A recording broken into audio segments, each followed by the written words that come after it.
Digital Deep Dive Show with me, Reed Daly. This is episode number 6. Today is Friday, December 16th, 2022. And if you are new around here, the Digital Deep Dive Show is all about showcasing incredible technology and the exceptional people building it, using it, and the impact it has on society at large. Before we jump into the show, I want to remind you that all ideas, thoughts are my own. You can like, follow, and subscribe to the show on such fantastic podcast platforms as Apple Podcast, Google Podcast, and now over on YouTube. You can also follow us on Instagram and Twitter. Across all platforms, we are a Digital 3D Show. That is digital and then 3 and then D and then show. It's pretty straightforward. All right, with all that said, let's jump into the show. So the first story we're going to talk about from a national news is the robots are coming. So it was published originally by Reuters a few weeks back, actually. It was talking about how North American companies snapped up a record number of robots in the first half of this year as they struggled to keep factories and warehouses humming in the face of extremely tight labor markets. Companies ordered a record number of 12,000 machines in the second quarter, valued at $585 million, or 25% more than the same period a year ago. More recently, and something that we're not going to talk about in depth on the show this week, but I have seen an uptick in sort of, I'll call it third-party devices that hook to equipment and maintain equipment efficiencies. The biggest thing with manufacturing on the equipment is obviously the cost and the duration in which you can use that equipment over the lifespan, if you will. But it's also the downtime and monitoring and managing that downtime and actually decommissioning pieces to clean them, to repair them, and to maintain them. So the fact that we're seeing an uptick in purchasing of this equipment means that there's going to be downstream implications in terms of software and analytics required to view them in terms of their data, their uptime, their downtime, and then sort of plan the labor around that, as well as your inventory from raws to finished goods. You're also going to see an uptick in automation. The idea is to move from sort of industry 2.0 to 3.0 and then eventually up to 4.0, where everything's done by robotics. I don't think that we're going to see a mass move to industry 4.0 in the next couple decades, but it's great to see that we're continuing to see a move to more automated activities.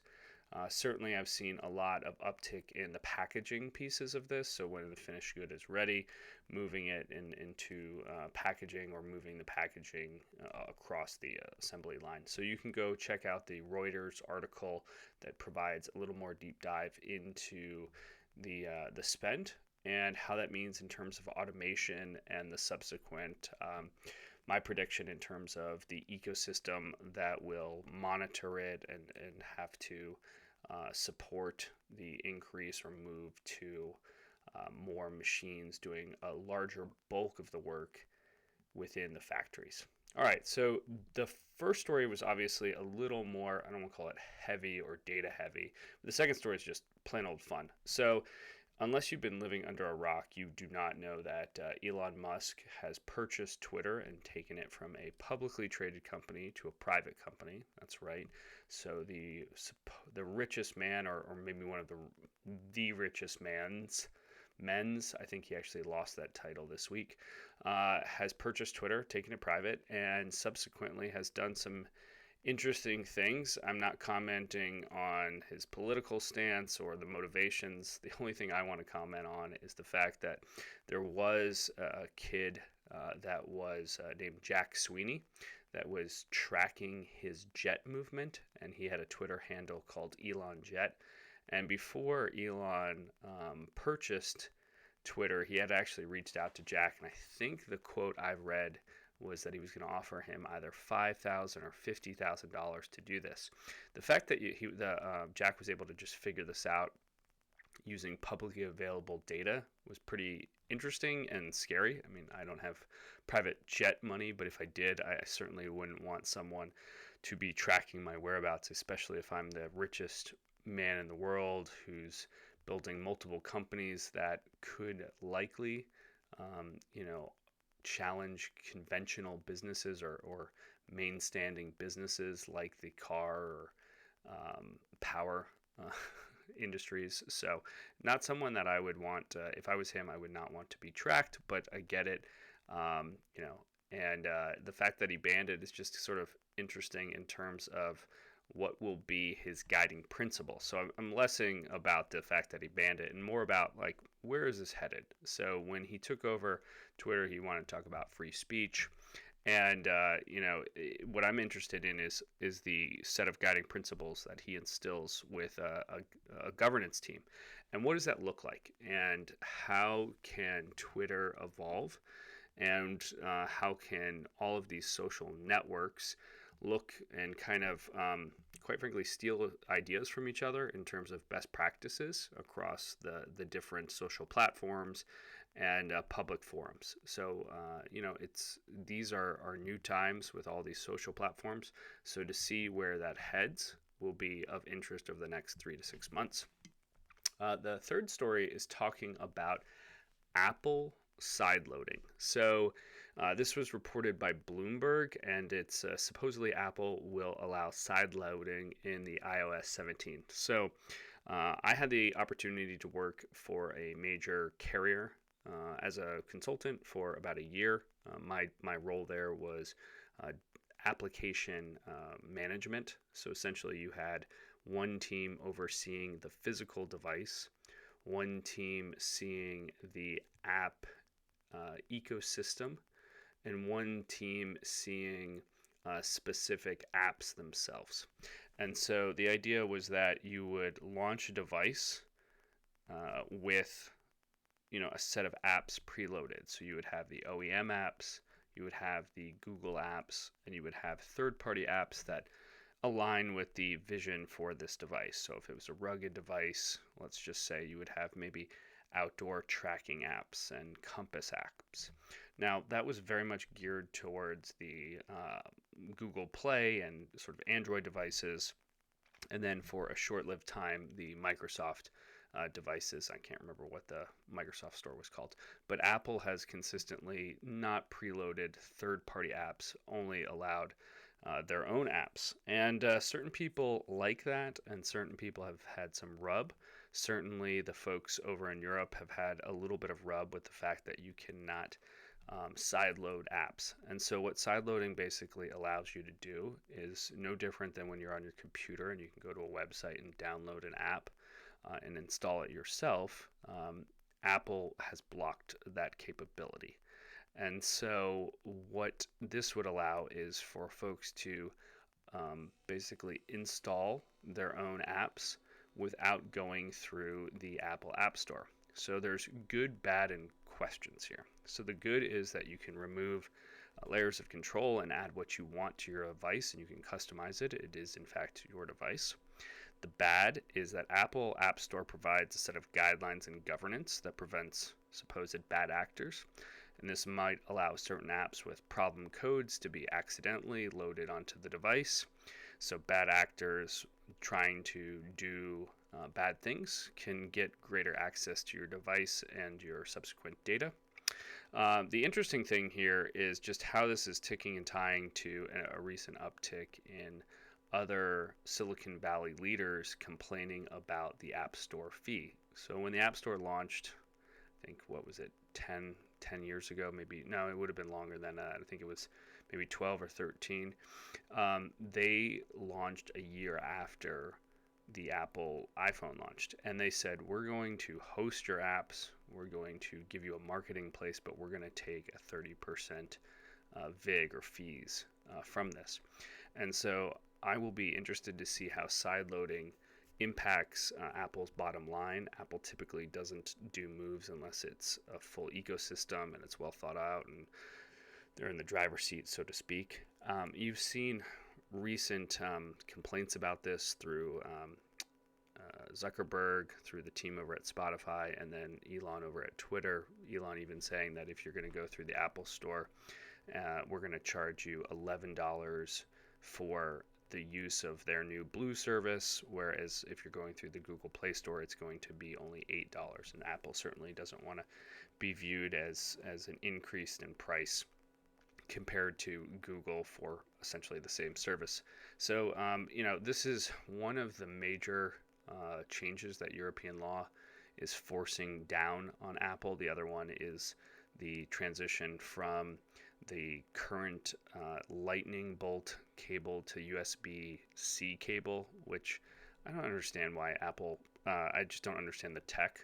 It just seems easier to have the USB-C because those cords work with their new devices and seems to be where everyone's moving. So I'm not really sure the pushback there, but I'm personally excited for the phones to switch from the lightning cable to the next up. We're going to talk about Microsoft and how I think they're not secretly, but they are quietly building a social network. So thanks to technology, they've been able to folks have been able to work from almost anywhere and minimizing non-essential face-to-face appointments. But some things haven't changed in a hybrid work world, and our needs for human connections and community continue to evolve.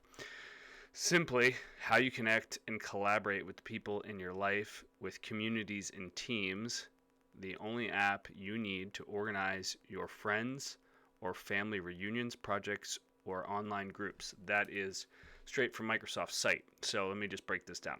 Microsoft Teams came out as what I would argue a response to Slack. Microsoft had bet on Yammer to be sort of their social platform, and I've never really adopted the solution.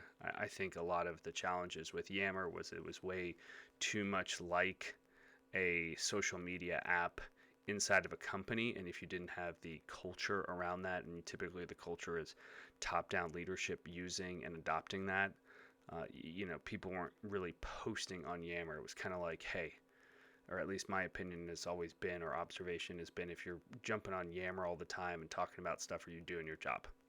So in walks, and let's exclude Microsoft's acquisition of LinkedIn, because I argue that it is much more externally facing than internally facing. So in walks Slack. It's become this fantastic solution in terms of collaborating and real-time messaging, and is really, taking the market by storm. And Microsoft's response was the launch of Teams. It came out quietly before COVID, and then COVID just accelerated it.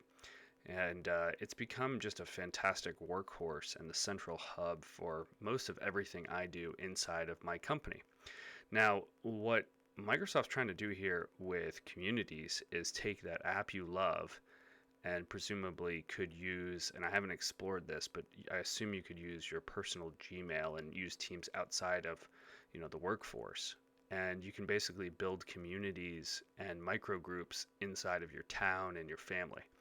And I sort of like the idea of this because I'm getting a little tired of Meta and their use of my data in a multitude of ways. And I'm sure, Microsoft's also using my data, but it just feels less creepy that someone could have full access to all my family's information and all the pictures. I think it always comes back to pictures and family pictures. Anyway, the Microsoft sort of feels like a more just matter of fact, get it done.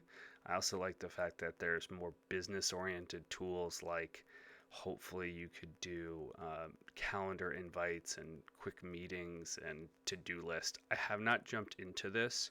I'm going to unpack it over the holiday break. But for someone who is sort of getting into that stage of life where their kids are playing more activities and I need to collaborate with my spouse, and I need to communicate and collaborate with community members about soccer practice and who's doing what and who's bringing which kids to which events, this could be pretty interesting. My guess is that Microsoft is slowly going to keep on adding additional features, and then eventually you're going to have some sort of profile page. So when I start to see a profile page, I'll know my hypothesis is correct, that Microsoft is kind of quietly building their next social network outside of the LinkedIn sort of ecosystem. Moving from national news to my local market as a Chicagoan, I want to talk about a new company that just recently closed their Series A round, which is Evertess.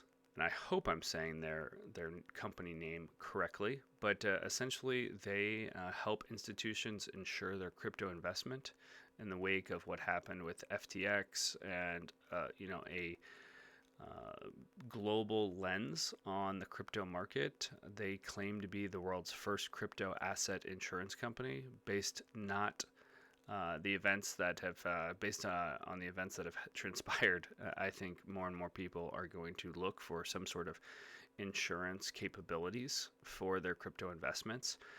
They claim to have their own blockchain startup that secures institutions' crypto investments by underwriting their investments.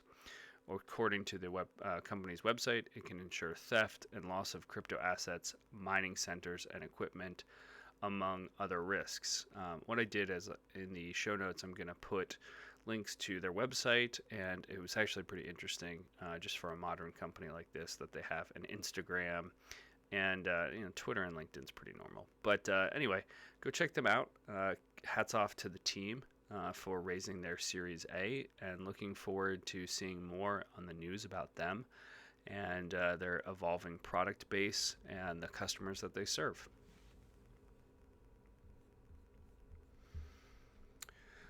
All right, so let's jump into this week's deep dive. So one of the big forecasts coming out of Gartner was that by 2025, 80% of B2B sales interactions between suppliers and buyers will occur in digital channels. And I totally agree with that hypothesis.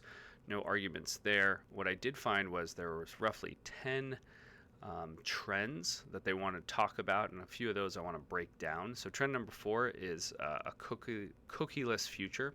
So if you're less familiar, Google is going to be abandoning their cookie process, and Facebook has really pushed back for privacy, and all these networks are trying to say they're doing it for the good of the people, if you will, but I feel like they're all trying to just game the system in different ways so that they get access to more of the data for them to monetize it.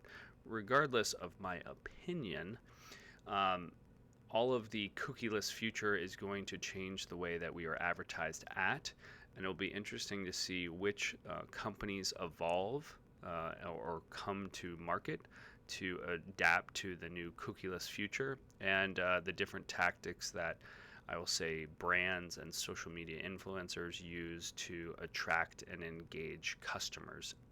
The other couple trends that I thought was interesting was Gartner continues to push the augmented reality. The augmented reality one I actually totally agree with too, that consumers are going to expect markets to seamlessly connect digital experiences with physical stores. I'm thrilled for the day where I'm going to have some sort of like lens, and basically I'm walking around and there's an overlay. So it's not virtual reality, it's augmented reality. And I think that's going to be really great. The trend that I'm totally like just baffled by is this metaverse. And I'm not talking about just Meta's metaverse, but just the fact that younger audiences are going into some sort of lens device, and they are having a virtual or digital clone of themselves, or a variation of who they want to be in the metaverse. I mean, Ready Player One is the best movie example of that, but I just don't see it yet. I just see this as more of a hobby for the next 5-10 years. I just don't see the world moving in that space anytime soon, especially in the wake of COVID. I know that seems like, hey, we should be going more digital because, we could be on lockdown again, or I think there's always the fear of that. But I just think people are so tired of being in front of screens, and now you're going to put them even closer to their face, and you're going to have to be in a metaverse for hours on end. It just seems like a lot. I think people want to get out in the world and interact with people, in person, in the real world, not the digital world. The last two trends that I thought were most interesting were that brands continue to experiment with emerging technologies. Yeah, I totally agree with this. I think brands will continue to explore which channels work best for them, how they can find the right channels that align to their brand, not aesthetics, but their brand mission and kind of like what their brand is about. And I think it's going to be a continued trend we will see for the future to come, that brands will continue to look at when a new social media platform or a new sort of digital tool comes out. Do I want to use this? Does it provide a competitive advantage to me? Does this align to where my customers are? In sort of a similar fashion, trend number 10 was that multi-format content. And I'd argue that it's not only just multi-format comment, but the fact that it's different types of content on those formats. So I think many of these tools, I'll use Twitter, I'll use Instagram, I'll use Facebook, in fact, continue, and even YouTube, continue to evolve from what they start out being to what they become in terms of, is it long form content, short form content, is it wide, is it tall in terms of your phone and orientation.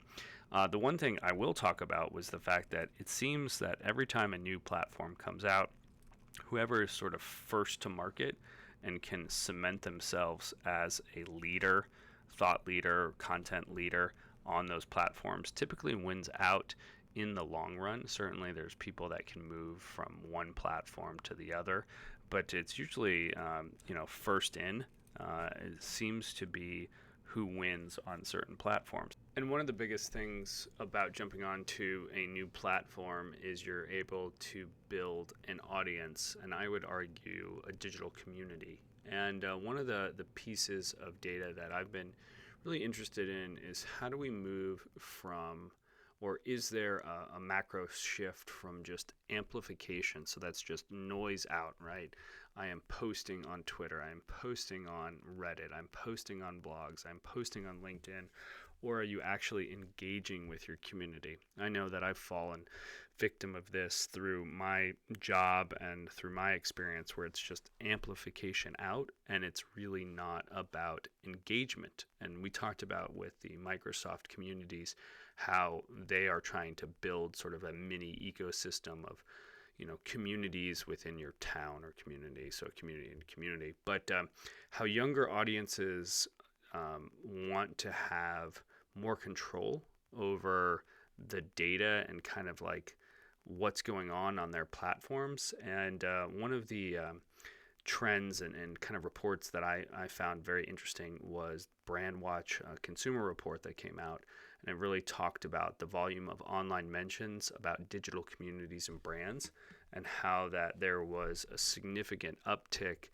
in 2022 compared to 2021 and 2020 for folks, looking for digital communities. And you've seen apps like BeReal and Gas, and I think BeReal is probably the best example of looking for like more of an authentic experience. And I think that's what communities is really trying to drill into, is that sort of authentic experience and connections. And I know more recently I've been deliberate on social media about not just amplification, but connecting with people. Namely, just personally, I'm looking for folks that can help me in different explorations. Like I'm really interested in getting more into wine, and that's just on a personal note, is in the same lane that I'm interested in traveling more. So I'm following more sort of influences that talk about travel and travel experiences, and then wine, because it's just where I want to spend my time and energy learning about those things and then visiting new places. So with that said, I do want to highlight the fact that thanks to the founder of Waze, whose name I'm totally blanking on right now, and Scott Galloway, who was an investor among others, I'm jumping over to Post News. It's a new Twitter alternative. Not to say that I'm departing Twitter, but I'm exploring what they are bringing to market, what their new solution. I've signed up for an account. You can find me at post.news/read daily. And you can see, I'll be posting on there and sort of tracking and seeing what the difference is between the engagement on Twitter versus post news, and kind of what the ecosystem looks like, and if there's going to be more of a community lens. Based on the materials I've read, it's going to be more news oriented, or there's going to be a skew towards news content creators, almost like a micro publishing sort of solution. But early days on that platform. But yeah, it will be cool to see over time. All right, that wraps it up for episode number 6 of the Digital Deep Dive Show. Don't forget to download and subscribe to the show on Apple Podcasts, Google Podcasts. You can also listen to it on YouTube. All handles are Digital 3D Show. You can check us out on Instagram and Twitter, Digital 3D Show as well on both those platforms. Don't forget to check me out on my new post.news social handle. And I hope everyone enjoys a very cold, wintry, sort of holiday feeling weekend if you're stateside. If you are international, I hope you're having a great time. And for everyone tuning in around the world, let's go World Cup. I'm not telling you who I'm rooting for, but let's just say I'm excited for a big, fantastic, spectacular game. Let's see if France can repeat or if Messi and Argentina can take the crown. And with that said, enjoy your weekend. We'll catch you next week on the Digital Deep Dive Show.